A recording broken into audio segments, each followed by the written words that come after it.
여러분 안녕하십니까. 코로나 상황이 갈수록 더 심각해지고 있습니다. 새 확진자 수는 5,300명대, 또다시 역대 최다 기록입니다.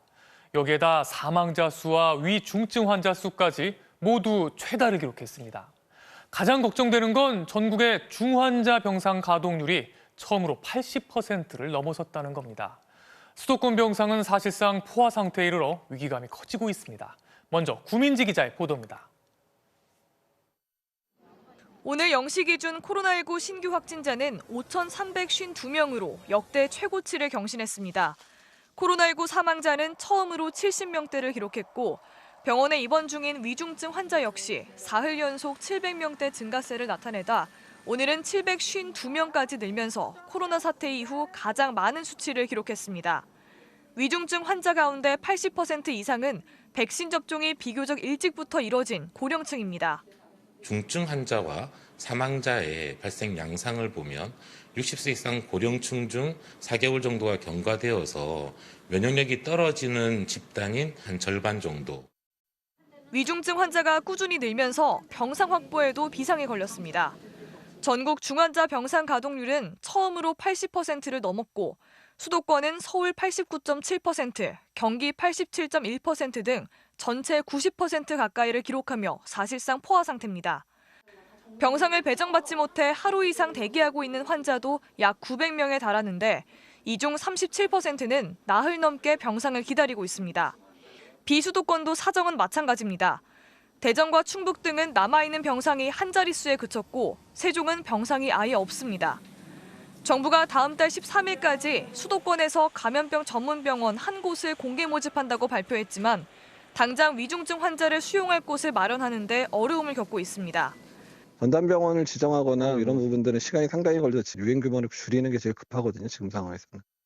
단계적 일상회복 시행 한 달 만에 코로나19 확진자와 중증 환자가 빠르게 증가하자 정부는 다음 주 월요일부터 사적 모임 인원수를 제한하는 등 강화된 방역 조치를 시행합니다.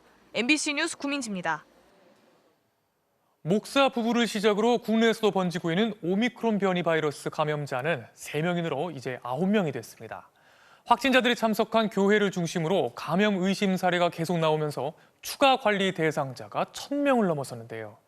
해당 교회가 있는 인천 지역에선 선별검사소로 사람들이 몰리고 있습니다. 김민욱 기자의 보도입니다. 오늘 오전 인천 미추홀구 보건소 앞. 코로나19 검사를 받으려는 사람들이 길게 줄을 섰습니다. 인천 미추홀구 교회를 중심으로 오미크론 지역 감염이 확인되면서 의심 증상이 없어도 선제적으로 검사를 받으러 온 주민들이 많았습니다. 주민들의 불안감이 확산되자 다른 교회들도 이번 주말 예배를 비대면으로 전환했습니다. 걱정되죠. 많이 걱정이 되죠. 자녀들이 매일 전화가 와요. 웬만하면 다니지 마시라고. 인근의 드라이브스루 임시선별 검사소. 승용차들이 끊임없이 들어옵니다. 이곳에도 평소 주말보다 많은 차량이 몰리면서 오전 한때 대기 시간이 1시간 정도까지 길어지기도 했습니다. 건물을 돌려서 이쪽으로 다시 들어오게끔 만들었으니까 거의 한 2km 정도가 밀렸다고 보시면 돼. 국내 오미크론 변이 감염자는 오늘 3명 늘어 모두 9명이 됐습니다. 오미크론 최초 감염자인 목사 부부를 공항에서 집까지 태워준 우즈베키스탄 출신인 30대 남성의 아내와 장모, 지인까지 확진된 겁니다. 이들은 지난달 30일 코로나19 확진 판정을 받기 이틀 전 미추홀구 교회 행사에 참석했습니다. 오미크론 감염이 의심돼 현재 검사가 진행 중인 사례는 9건 늘어 모두 13건이 됐는데 이 중 절반 이상인 7명이 이 교회 교인입니다. 오미크론이 확정된 9명 중에는 7명이 백신 미접종자이고 감염 의심 13명 중에도 접종을 완료한 사람은 3명뿐입니다. 현재 방역당국의 추적관리 대상자는 확진자들과 함께 예배에 참석한 400여 명을 포함해 밀접 접촉자 522명 등 모두 1,000명이 넘습니다. 이들에 대한 추가 검사 결과가 속속 나올 예정이어서 오미크론 변이의 본격적인 확산이 곧 시작될 것이란 우려가 커지고 있습니다. MBC 뉴스 김민욱입니다. 오미크론은 세계 곳곳으로 빠르게 번지고 있습니다. 미국에서도 첫 확진자가 나온 지 불과 며칠 만에 9개 주로 퍼졌는데요. 미국 질병통제예방센터는 오미크론이 우려되기는 하지만 여전히 가장 큰 걱정거리는 기존의 델타 변이라고 밝혔습니다. 워싱턴에서 김수진 특파원이 보도합니다. 미국에서는 오늘 추가로 11명이 오미크론에 감염된 것이 확인됐습니다. 아프리카를 다녀온 사람도 있었지만 해외에 다녀오지 않은 감염자도 있어 이미 지역 감염이 시작된 것으로 추정됩니다. 이로써 미국의 오미크론 감염자는 20명이 됐는데 증상은 모두 경미했습니다. 미국 보건당국은 여전히 가장 큰 우려는 델타 변이라고 경고했습니다. 앞으로 오미크론이 더 확산될 수 있겠지만 백신을 맞지 않은 사람을 중심으로 델타 변이가 퍼지고 있는 것이 더 큰 문제라는 겁니다. We should remember that 99.9% of cases in the country right now are from the Delta variant. 세계보건기구 WHO는 오미크론 변이의 성격을 분석하는 데 시간이 좀 더 걸릴 것 같다면서 그러나 공포에 질릴 필요가 없다고 강조했습니다. 특히 아직까지 오미크론과 관련한 사망자는 한 건도 보고되지 않았다고 밝혔습니다. Preliminary data, and we've said that now since a while, show that there's higher transmissibility. But that's all what we basically have so far.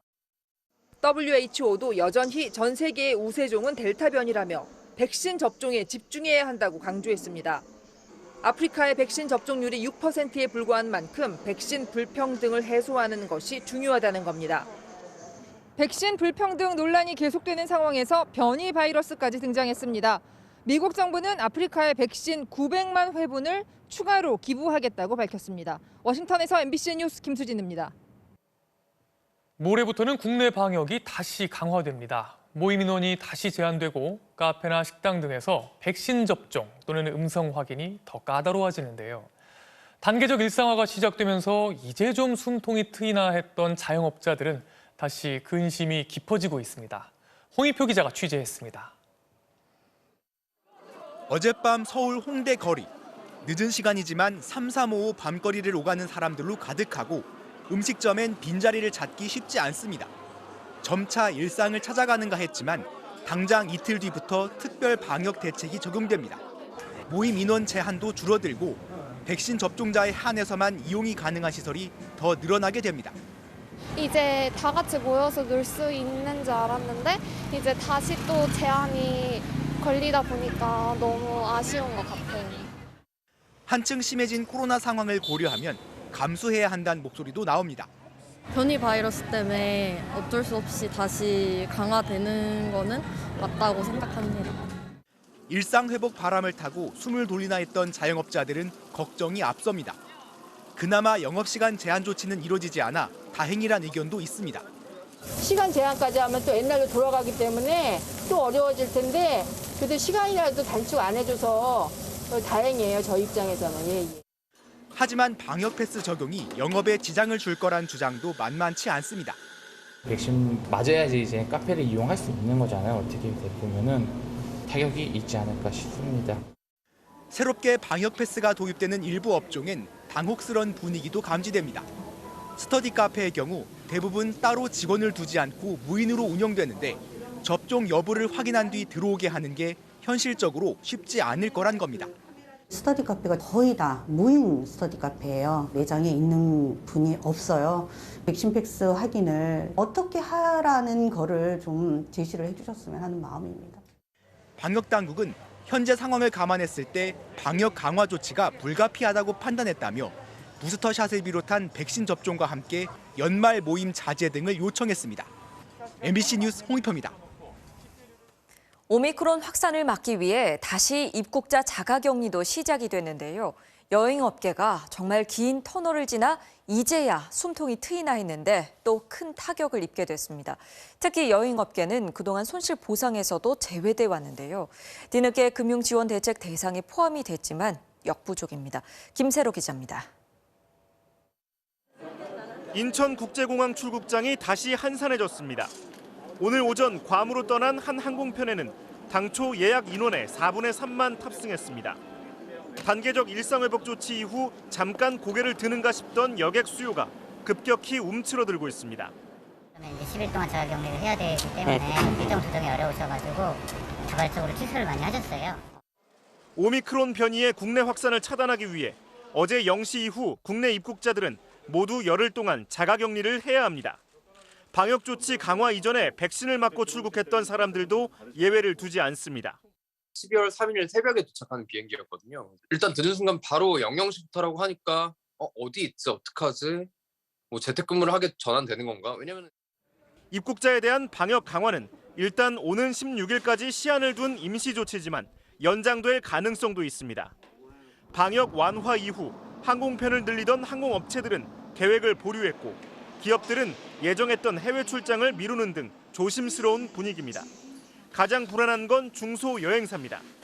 정부의 지원 대상에 뒤늦게 포함됐지만 금융기관에서 2천만 원을 대출받는 것이 전부입니다. 매출 90% 하락 경험해 보셨습니까? 직장인이 어느 날 갑자기 임금이 20개월 이상 나오지 않는다면 어찌하시겠습니까? 여행업계는 매출이 줄어든 것에 비례해 손실보상을 받은 자영업자들처럼 코로나19 확산으로 입은 손실을 직접 보상해 줄 것을 요구했습니다. MBC 뉴스 김세로입니다. 더불어민주당 이재명 대선 후보가 이틀째 전북 지역 유세를 이어갔습니다. 비천한 출신이지만 최선을 다해 살아왔다면서 서민 대통령이 되겠다고 지지를 호소했습니다. 방역 강화 조치로 소상공인들의 고통이 커지는 데 대해선 추가 지원을 약속했습니다. 김재경 기자가 보도합니다. 지지자들의 환호 속에 군산 공설시장에 도착한 이재명 후보.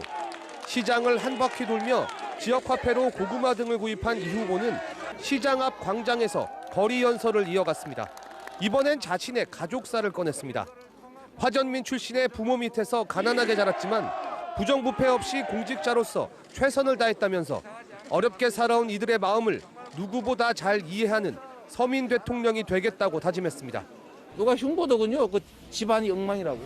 정말 저 열심히 살았습니다. 나쁜 짓 하지 않았습니다. 정말로 최선을 다했고. 오미크론 변이 확산에 따른 방역 강화 조치로 소상공인들의 더 큰 피해가 우려되는 것과 관련해 추가 지원도 약속했습니다. 이 후보는 소상공인 지원금이 쥐꼬리만한 건 국가의 수치라며 정부의 대대적인 지원과 보상을 요청했다고 강조했습니다. 국가가 할 수 있는 일들을 왜 국민에게 떠넘깁니까? 기존에 해왔던 방식과는 완전히 다른 대대적인 지원들이 반드시 필요하다. 새만금 지역을 찾은 이 후보는 신재생 에너지, 그린 스마트 산업단지를 조성해 지역 경제를 살리는 건 물론 해묵은 새만금 문제를 국민 토론회 등을 통해 신속하게 정리하겠다는 공약도 내놨습니다. 이재명 후보는 국민의힘 김종인 비대위원장의 선대위 합류에 대해선 이미 예견하고 있었다며 큰 의미를 두지 않았고 윤석열 후보를 향해선 누가 더 나은 일꾼감인지 국민 앞에서 증명하자며 재차 1대1 토론을 제안했습니다. MBC 뉴스 김재경입니다. 어젯밤 갈등 상황을 수습한 국민의힘 윤석열 대선 후보와 이준석 대표는 부산에서 공동 선거 유세에 나섰습니다. 이준석 대표와 커플티를 맞춰 입고 모든 일정을 함께한 윤석열 후보는 선거운동 기획의 전권을 이 대표에게 주겠다고 강조했습니다. 신수아 기자의 보도입니다. 극단으로 치닫던 갈등을 봉합한 윤석열 국민의힘 후보와 이준석 대표가 나란히 부산 서면 젊음의 거리를 찾았습니다. 지지자들의 환호 속에 거리에 나선 두 사람은 커플티를 맞춰 입고 한 팀이 됐음을 부각시켰습니다. 오늘 생일을 맞은 윤 후보는 케이크를 전달받고 95일 남은 대선 단디하자며 이 대표의 손을 맞잡았습니다. 올라오지 마세요. 단디하겠습니다. 단디하겠습니다. 윤석열 후보는 이곳 서면 유세는 물론 아침부터 이준석 대표와 모든 일정을 함께하면서 더 이상 갈등은 없다는 점을 강조했습니다. 윤 후보는 국민의힘 부산 지역구 의원들과 함께 선대위 회의도 열었습니다. 윤 후보는 지역구 당협 중심의 선거 전략을 제시했고 이 대표는 2030 세대를 선대위에 집중 배치하는 청년 세대 공약 방안을 발표했습니다. 윤석열 후보는 특히 선대위 홍보본부장을 맡은 이 대표에게 선거운동 기획에 전권을 드리겠다며 힘을 실었습니다. 이런 옷을 입고 뛰라고 하면 뛰고 이런 복장으로 어디에 가라면 제가 가고 그렇게 할 것입니다. 상당히 신선한 방법으로 젊은 세대에게 투영될 수 있도록 저희가 기획하고 있습니다. 시당과 긴밀하게 협조하면서 일을 처리하도록 하겠습니다. 권성동 사무총장은 김종인 총괄선대위원장을 찾아 금태섭 전 의원과 임태희 전 청와대 비서실장 합류를 비롯한 선대위 인선안을 논의했습니다. MBC 뉴스 신수아입니다. 이렇게 윤석열 후보와 이준석 대표가 합의하며 같이 선거 유세에도 나섰지만 이를 두고 이준석 대표의 완승이라는 평가와 윤석열 후보가 포용력을 보여줬다는 평가가 엇갈리고 있습니다. 김정인 기자입니다. 어젯밤 윤석열 후보와 이준석 대표의 단판은 어깨동무를 하고 만세를 부르며 끝났습니다. 극단으로 치닫던 양측의 갈등이 폭탄주와 함께 마무리되는 순간이었습니다. 정당 사상 유례가 없던 당대표의 자맹 시위는 닷새 전 이 대표가 당무를 거부하고 지역으로 내려가면서 시작됐습니다. 이 대표는 기자들과 숨바꼭질을 하며 윤 후보 측근들은 물론 후보 본인까지 대놓고 저격했습니다. 후보가 배석한 자리에서 이준석이 홍보비를 해먹으려고 한다라는 취지의 발언을 했던 인사는 후보가 누군지 아실 겁니다. 아신다면은 인사 조치가 있어야 될 거로 봅니다. 당 대표는 적어도 대통령 후보의 부하가 아닙니다. 같이 협력해야 되는 관계이고. 처음엔 이 대표의 재충전이라며 대수롭지 않아 하던 윤 후보는 당 안팎의 비판 여론에 지지율까지 출렁이자 이 대표를 극찬하며 수습에 나섰습니다. 번득이는 아이디어와 이런 거에 제가 늘 감탄을 하고 정당사에 지금 가장 최연소고 100년에 한 번 나올까 말까 하는 이런 젊은 당대표를 결국 울산으로 달려간 윤 후보는 소통 강화를 약속했고 김종인 총괄선대위원장에 합의하면서 이 대표의 시위를 끝내는 데 성공했습니다. 윤 후보 측은 후보의 대승적 결단으로 극적인 화합을 이끌어냈다는 분위기지만 이 대표 측은 대표의 완전한 승리라고 자평했습니다. 이제는 끝났으니까 말씀드릴 수 있을 것 같은데 거의 이준석 대표 계획 100% 그대로 거의 됐습니다. 그래서 이준석 대표는 본인이 원하던 거를 얻어간 겁니다. 이로써 정상적인 선대위 출범은 가능해졌지만 이미 선대위 활동을 시작한 김병준 위원장 등 윤 후보 측근 인사들과 김종인 위원장의 갈등 소지는 여전합니다. 선대위가 무슨 요란하게 무슨 기구만 크다고 해서 선대위가 잘 되는 게 아니에요. 김종인 카드가 부활하자 김 위원장과 껄끄러운 관계인 홍준표 의원은 이젠 마음 편히 백의종군할 수 있어 좋다며 선대위 합류에 선을 그었습니다. 당내에선 처음부터 이렇게 싸울 문제였는지 의문이라는 목소리도 나왔습니다. 한 초선 의원은 윤 후보와 이 대표의 극적인 합의 소식에 솔직히 이해가 되지 않는다며 국민의 한 사람으로서 할 말을 잃는 순간이라는 반응을 SNS에 올렸다가 삭제하기도 했습니다. MBC 뉴스 김정인입니다. 지금 보시는 이곳 놀라지 마십시오. 미국 하와이 섬입니다. 하와이에 지금 시속 160km의 강풍을 동반한 눈보라 경보가 내려졌습니다. 물론 하와이라고 눈이 안 오는 건 아니지만 이렇게 눈보라 경보까지 내려진 건 이례적인 일이죠. 반면에 미국 본토에선 눈 가뭄으로 20년 만에 가장 적은 강설량을 기록하고 있습니다. 박소희 기자가 보도합니다. 앞이 보이지 않을 정도로 몰아치는 눈보라. Wow, absolutely amazing. 쏟아지는 눈을 닦아내며 눈으로 파묻힌 길을 엉금엉금 기어갑니다. 거세게 불어닥친 눈보라는 주차된 차들을 순식간에 뒤덮었습니다. 미국 국립기상청은 현지 시간 3일 하와이 섬 산간에는 눈보라 경보를, 해안 저지대에는 홍수주의보를 내렸습니다. 올해 들어서만 두 번째 눈보라 경보입니다. 현지 시간 5일 새벽까지 최대 30cm의 눈과 시속 160km의 강풍을 동반한 눈보라가 몰아칠 것으로 예측됐습니다. 현지 언론들은 하와이 마우나케아 같은 산에 눈이 내리는 것은 드문 일이 아니지만 경보까지 발령된 것은 이례적인 일이라고 보도했습니다. I find it very fascinating that we have to go to the tropical parts of our country to see where our blizzard warnings are in place. 하와이에 이례적인 눈 폭풍이 몰아닥쳤다면 본토에 눈 가뭄이 왔습니다. 공원에서 일광욕과 운동을 즐기는 사람들, 민소매에 반바지 차림입니다. 지난 1일 미국 콜로라도주 덴버의 기온은 25도, 초가을 날씨였습니다. 콜로라도는 1년 중 절반가량은 눈이 내리는 지역으로 유명하지만 올해는 224일 동안 눈이 내리지 않았습니다. I bought an Epic Pass to be able to snowboard and super nice out, like 76, so I don't think I'll be snowboarding anytime soon. 콜로라도뿐이 아닙니다. 미국 본토 48개 주 중에 눈이 내린 곳은 6%. 온화한 날씨 속에 눈 가뭄을 겪으면서 20년 만에 가장 낮은 강설량을 기록했습니다. 워싱턴 포스트는 기후 온난화와 함께 서부 산악지대에서는 몇 년 동안 눈이 사라질 수 있다고 보도했습니다. MBC 뉴스 박수희입니다.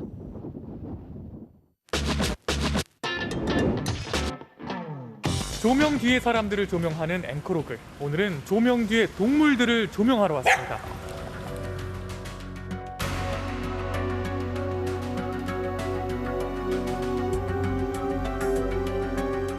근데 걔가 어느 날 갑자기 왔는데 지금 한 석 달, 넉 달 됐나? 뒷다리가 아프나 보더라고. 뒷다리가 내가 그래서 해바리라 했거든요. 보니까 나 주인이 있는 게 줄 알았어요. 강아지 상태가 너무 깨끗하더라고. 아마도 누군가 키워지다가 버려진 아이로 추정이 돼요. 상태를 봤더니 다리가 많이 괴산을 당하고 있어요. 최대한 구조를 아마 해볼 생각입니다.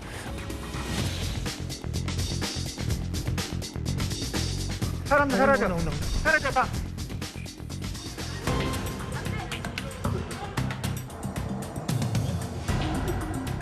그렇지. 한 발 늘어섰고.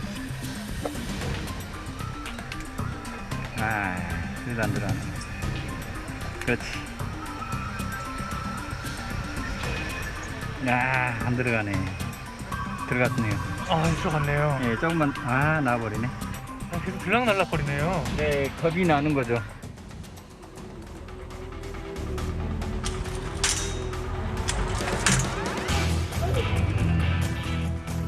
괜찮아?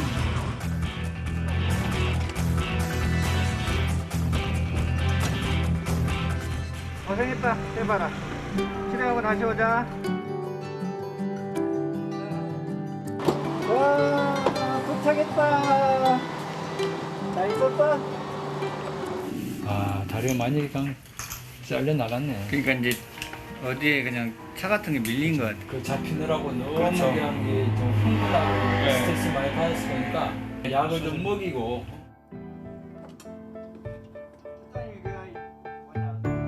일주일이 지났는데요. 세바리가 치료를 잘 받고 있는지 만나러 가보겠습니다. 세바리 다리 치료는 잘 받고 있나요? 지금 다들 치료는 지금 못하고 있어요. 왜? 보니까 그 새끼가 좀 들어있어요. 그래가지고.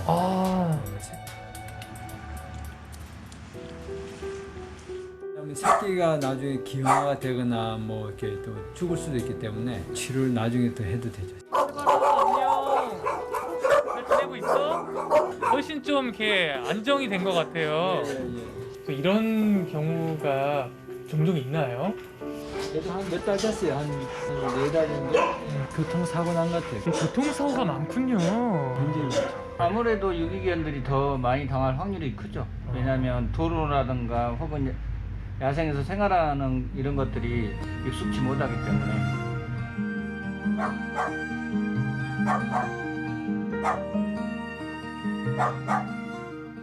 여기는 서울시에서 운영하는 보호센터인데요. 여기서 애타게 입양을 기다리는 유기견 그리고 유기묘들이 많다고 합니다. 여기 있는 지금 아이들은 보호소에서 안락사에 직면했던 아이들이에요. 그래서 보통 한 2달 정도는 있다가 그다음에 입양돼서 나가고 있어요. 근데 여기서 기다려도 입양이 안 되는 아이들도 있을 거 아니에요. 대략 2년 정도 됐습니다. 뒷다리를 아예 사용 못하는 상태라서 앞다리로만 좀 이정해서 이렇게 걷고 있는 거거든요. 왜 지금 이 다른 애들에 비해서 입양이 잘 안 되고 있는 건가요? 보시다시피 얘는 좀 나이도 많고 장애를 갖고 있다 보니까 이제 여기 있는 지금 아이들은 어떻게 해서 여기 모여 있는 아이들인가요? 유기돼서 떠돌고 있는 아이들 중에 가장 이제 위험한 상태에 빠진 애들.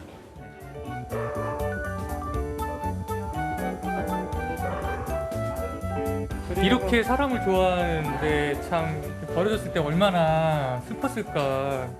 짖는 게 좀 이상하죠. 지금 짖는 소리가 없이 계속 숨소리만 들리네요. 네, 맞아요. 성대가 지금 수술이 돼 있는 상태고요. 주인이 이를 간 것 같고. 송곳니 이도 갈아 놓은 거예요? 네네. 그런데도 이제 유기를 해버렸어요.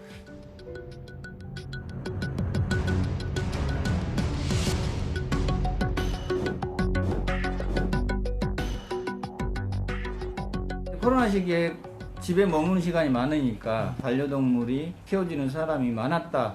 위드 코로나 하면서 다시 직장을 나가고 일상생활 돌아오니까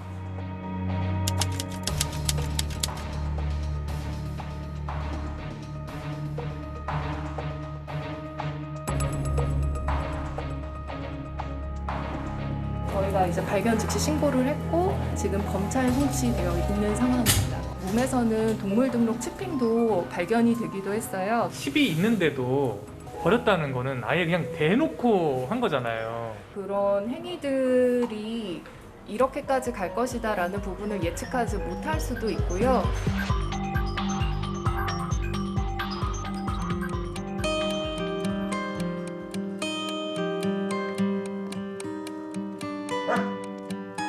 펫숍 같은 데서 돈만 있으면 동물을 쉽게 취할 수 있는 거예요. 이런 부분들이 사실 이 입양의 기회를 막고 있거든요. 장난감처럼 필요할 때 취하고 버리고. 반려동물 인구 1,500만 시대. 하지만 지금도 세상의 전부인 가족에게서 버려진 수많은 유기견들이 그리움 속에 사람을 기다리고 있습니다. 앵커로그입니다.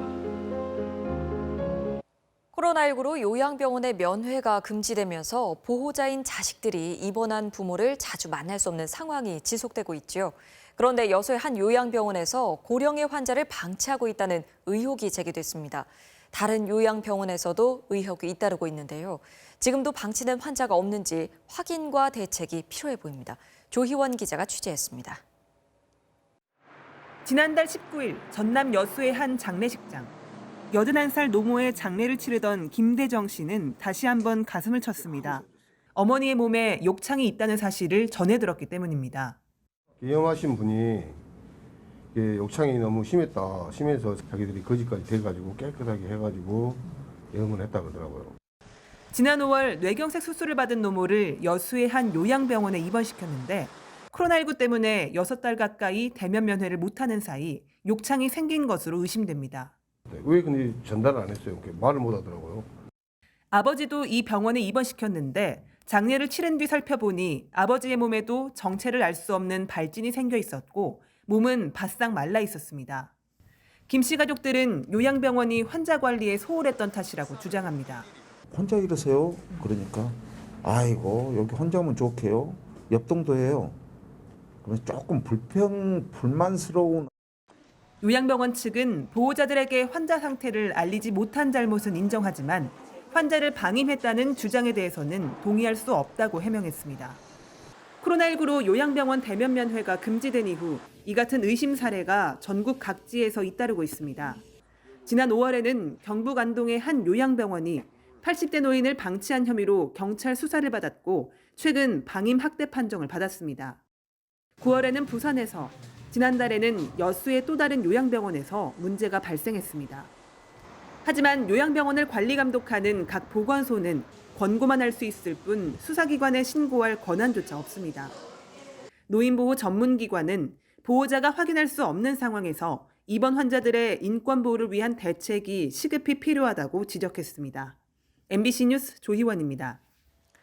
강원도 양양에 어떤 분이 학교들을 찾아가 직접 페인트 칠을 하며 10년 가까이 봉사를 해왔다는데요. 덕분에 학교가 예쁜 색으로 변하면서 등교를 하는 아이들의 기분도 마을도 이전보다 훨씬 밝아졌습니다. 키다리 아저씨라고 불리고 있는 이분은 누굴까요? 이하라 기자가 만나고 왔습니다. 강원도 양양군의 한 고등학교.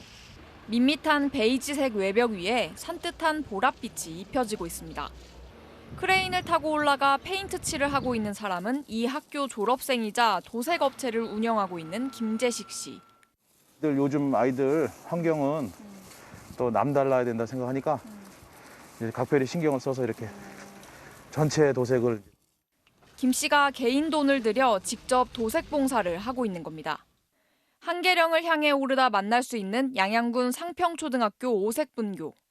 이곳도 김 씨의 손길이 닿으면서 산뜻하게 변했습니다. 좀 더 밝은 환경이 주어지면 좀 더 나은 아이들의 그런 모습들을 좀 더 볼 수 있지 않을까 해서 시작을 한 거죠.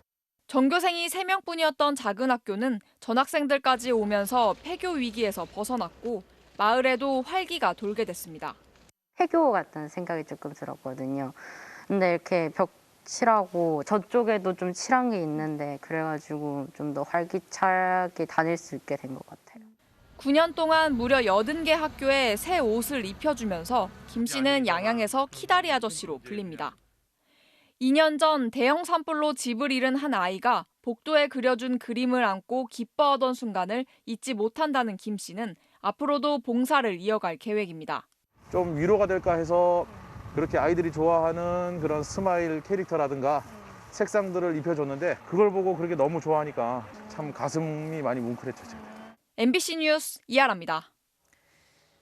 국제적인 멸종 위기종인 흑두루미는 매년 러시아에서 전남 순천만으로 넘어와 겨울을 나는데요. 올해는 역대 최대인 3,300여 마리의 흑두루미가 찾아왔습니다. 강서영 기자입니다. 전남 순천만 습지 일대. 월동을 위해 찾아온 철새 무리가 군무를 선보이며 하늘을 가득 메웠습니다. 추수가 끝난 논에 농민들이 남겨놓은 벽실을 먹는 철새들 중 머리와 목은 흰색이지만 이마는 흑색인 큰 새가 눈에 띕니다. 국제 멸종위기종이자 천연기념물 228호인 흑두루미입니다. 봄, 여름에 러시아에서 번식하는 흑두루미는 겨울엔 동아시아에 내려와 월동하는 겨울철새입니다. 기존 월동지였던 낙동강 모래톱이 물에 잠겨버리면서 환경이 비교적 잘 보존된 순천만으로 유입된 것으로 보고 있습니다. 올해 순천만에서 겨울을 나는 흑두루미는 3,300여 마리. 지난 1999년 80여 마리가 발견된 이래로 순천만 흑두루미는 매년 늘어나고 있는데 올해도 역대 최고 개체수를 경신했습니다. 특히 최근 5년간 개체수가 2배 가까이 급격하게 증가한 것으로 나타났습니다. 지난 10여 년간 흑두루미의 활동을 방해할 수 있는 서식지 근처 전봇대 280여 개를 제거하고 가금류 농가와 주택들을 이전하는 등 지자체와 주민도 흑두루미 보호에 힘쓰고 있습니다. 이게 또 배설물이 자연스럽게 토양에 쌓이게 되겠죠. 바로 땅이 비옥해지는 것입니다. 그리고 흑두루미의 서식 요건을 좋아하는 다른 새들도 같이 개체수가 증가한 것을 보고 순천시는 앞으로도 순천만 일대의 농경지를 자연 습지로 복원해 생태계를 보전하는 노력을 지속해 나가겠다고 밝혔습니다. MBC 뉴스 강서영입니다. 정부가 내년 2월부터 적용되는 청소년 방역 패스 대상 연령대가 2003년 1월 1일생부터 2009년 12월 31일생까지라고 밝혔습니다.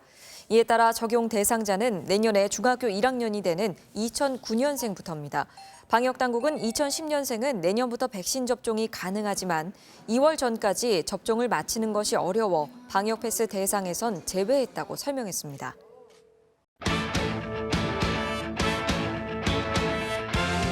쫄밤 스포츠 뉴스입니다. 피겨스케이팅 베이징 올림픽 대표 1차 선발전에서 차준환과 김예림 선수가 쇼트 프로그램 1위를 차지했습니다. 손장훈 기자입니다. 남녀 각각 2장의 출전권이 걸린 베이징 올림픽 대표 선발전. 차준환의 출발은 불안했습니다. 첫 4회전 점프 착지 과정에서 넘어진 데다 회전수가 모자라 수행 점수를 깎였습니다. 그래도 더 이상 흔들리지 않았습니다. 3회전 콤비네이션 점프를 깔끔하게 성공시키더니 고난이도 스핀에 이어 마지막 점프인 트리플 악셀을 실수 없이 마무리했습니다. 기술과 예술 점수를 합해 87.09점. 본인 최고 점수에 못 미쳤지만 2위 이시영을 14.55점 차로 제치고 여유 있게 쇼트 프로그램 1위를 차지했습니다. 첫 번째 점프에서 좀 실수가 나서 좀 아쉽지만 베이징까지 남은 시간을 잘 활용해서 한 단계 한 단계 성장하는 모습을 보여드리고 싶습니다. 여자부에선 김예림이 선두로 나섰습니다.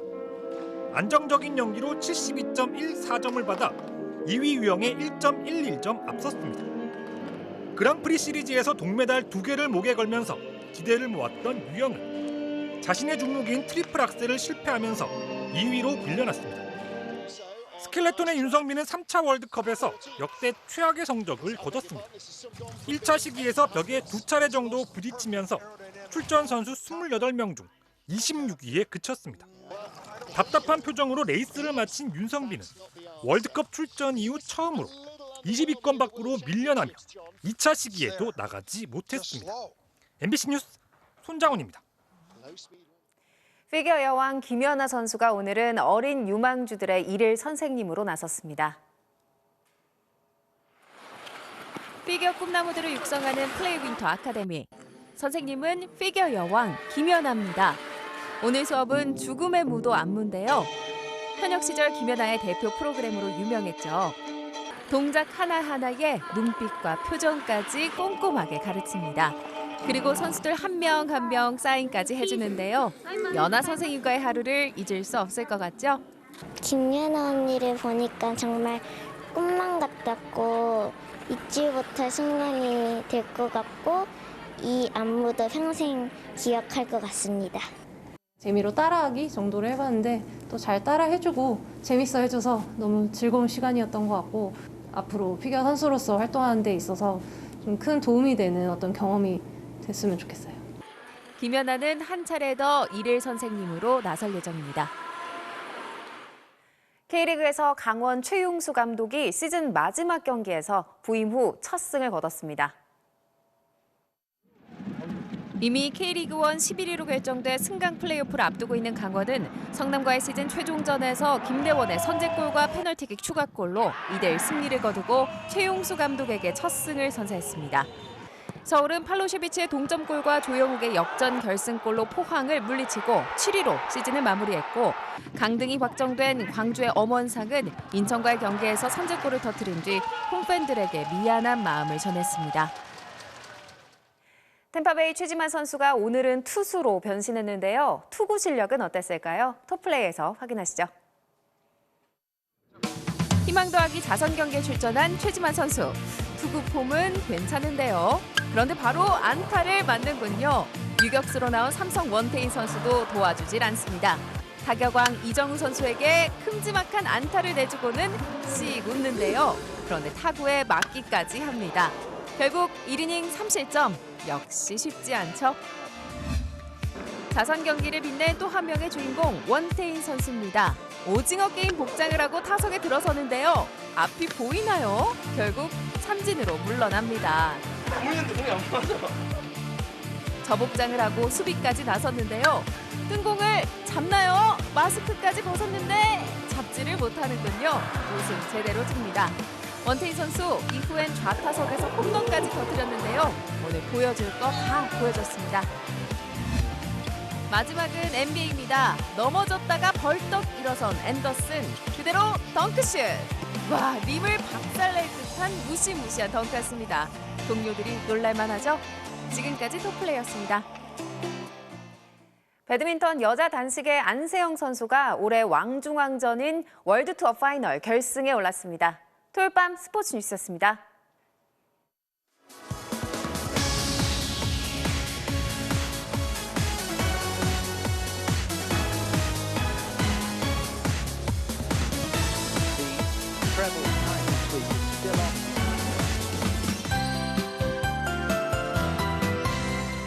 주말 들어 바람 끝이 더욱 차가워졌죠. 낮은 구름대가 머문 서쪽 지방 곳곳으로는 눈이 날리기도 했는데요. 내일은 전국에서 더욱 푸른 겨울 하늘을 볼 수 있겠고요. 아침에는 계속해서 영하권으로 춥겠지만 낮부터는 금세 풀리겠습니다. 온화한 서풍이 불어들면서 서울 등 전국의 기온이 10도 안팎까지 오르겠습니다. 이렇게 기온이 오른다 하더라도 내일까지는 먼지 걱정 없겠는데요. 전국의 일평균 미세먼지 농도 보통에서 좋음 단계를 나타내겠고요. 하지만 월요일인 모레 밤 사이 수도권 지방을 중심으로 비가 조금 지나고 난 뒤에는 곧장 스모그가 유입돼서요. 서울 등 중서부 지방부터 공기가 탁해질 것으로 우려됩니다. 내일까지는 전국이 쾌청하겠고 건조특보가 발효 중인 동해안 지방에서는 바람도 다소 강하게 불겠습니다. 내일 아침 시간 충청과 남부 내륙 지방에서는 짙은 안개와 서리가 예상돼 안전운전 하셔야겠습니다. 내일 아침 서울의 수온주는 영하 2도, 안동도 영하 5도 안팎까지 떨어져 오늘만큼이나 춥겠는데요. 낮 기온은 쑥쑥 올라서 서울이 8도, 안동 9도, 대구도 10도까지 오르겠습니다. 절기 대설인 화요일에는 동풍의 영향으로 동해안 지방을 중심으로 비나 눈이 내리겠고요. 이후로도 날은 계속해서 온화할 것으로 전망됐습니다. 내셨습니다. 12월의 첫 주말인데 다시 방역을 강화하기 전 마지막 주말이 됐습니다. 무엇보다 안전한 밤 보내시기 바랍니다. 토요일 뉴스데스크 마칩니다. 고맙습니다.